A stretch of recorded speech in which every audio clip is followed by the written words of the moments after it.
जावेद जी, आप इस वक्त बरियातू थाने पहुंचे हुए हैं, किस मामले को लेकर के आप यहाँ पहुंचे हैं? एक्चुअली कल 9:30 में हमने माननीय विधायक रांची श्री सीपी सिंह के विरुद्ध एक मामला एफआईआर दर्ज कराने हेतु आवेदन दिया था, जिसकी रिसीविंग हमको 9:30 में मिल गई थी। पुनः मैं अभी आज आया हूँ, इसलिए मैं पता करें कि कौन सी सुसंगत धाराओं में उनके ऊपर मुकदमा दर्ज किया गया है, उसकी जानकारी लेने के लिए आया हूँ। थाना प्रभारी ने कहा कि जांच चल रहा है, लेकिन मुझे उम्मीद है, पूरा न्यायालय पे, संविधान पे भरोसा है कि वो जरूर एफआईआर होगा, क्योंकि जो भी आवेदन दिए जाते हैं एफआईआर उनका होना निश्चित है। जांच के उपरांत वो सही पाए गए या गलत, लेकिन एफआईआर होना तो निश्चित है। इस बात की आपत्ति है, कौन से बयान? देखिए, उन्होंने पूरे कौम को जिहादी बोला है। माननीय विधायक रांची श्री सीपी सिंह ने पूरे कौम को जिहादी बोला है, तो जिससे मेरी मानसिक और मेरी स्थिति को आप देख सकते हैं। किसी भी कौम में 1-2% लोग गलत हो सकते हैं, पूरा कौम नहीं हो सकता है। अगर मारुति कंपनी की कोई गाड़ी अगर किसी को धक्का मार दे, तो आप ये नहीं बोल सकते कि पूरी की पूरी मारुति कंपनी ही गलत है, ये टाटा की कंपनी ही गलत है। तो ये कहना गलत है कि पूरा कौम जिहादी होता है। क्या एपीजे अब्दुल कलाम जिहादी थे, जिन्होंने मिसाइल मैन कहा गया? क्या हवलदार अब्दुल हमीद जिहादी थे, जो पाकिस्तान के खिलाफ लड़ते हुए हम शहीद हो गए? हमारे घर में लोग आर्मी में भी हैं, कर्नल है, लेफ्टिनेंट कर्नल है, तो क्या वो लोग जिहादी हैं? मैं मास्टर ऑफ साइंस करके मैं सेवा कर रहा हूँ, लोगों का समाज सेवा कर रहा हूँ, तो क्या मैं जिहादी हूँ? तो मुझे आहत हुई है, मैं बहुत आहत हूँ।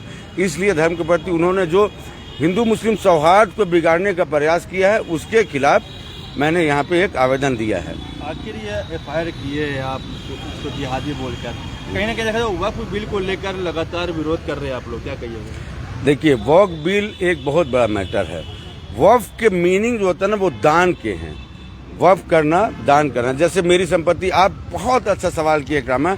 मैं, आप जिस जगह हैं, ये बरियातू थाना, ये मेरे नाना खान अब्दुल रहीम खान की खतियानी जमीन है, जिसको 20/8/1968 में सरकार ने एक्वायर किया था। इसके ठीक बगल में वक्फ की प्रॉपर्टी है 45 एकड़, जिसमें बरियातू मस्जिद है, जोड़ा तालाब है और पहाड़ के दामन में मस्जिदें हैं, जो वक्फ के अंदर है। अगर ये वक्फ बिल पास हो जाता है, तो ये सब जमीनें जो हैं, जो यूजर जिसको इस्तेमाल करें, उनसे छीन जाएगा।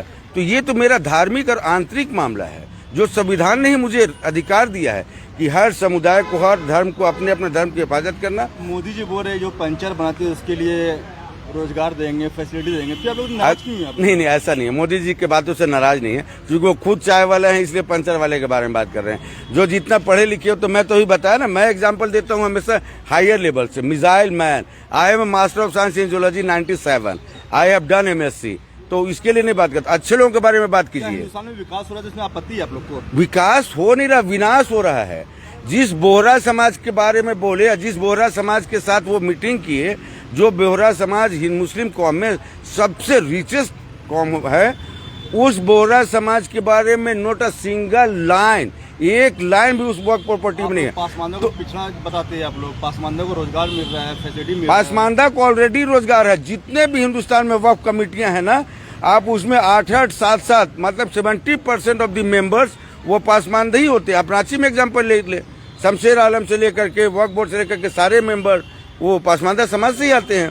वो आपके पुराने वाले इब्रार अहमद जो है, वो भी पासमानदा समाज से आते हैं, इराकी हैं वो। इसलिए वो सब गलत बात है कि पासमानदा समाज के डेवलपमेंट करना, ये करना, ये सिर्फ मिसकंसेप्शन लाया गया है। वक्फ बोर्ड बाय यूजर, ये दूसरे तरीके से, इसको गलत तरीके से ले जाया जा रहा है।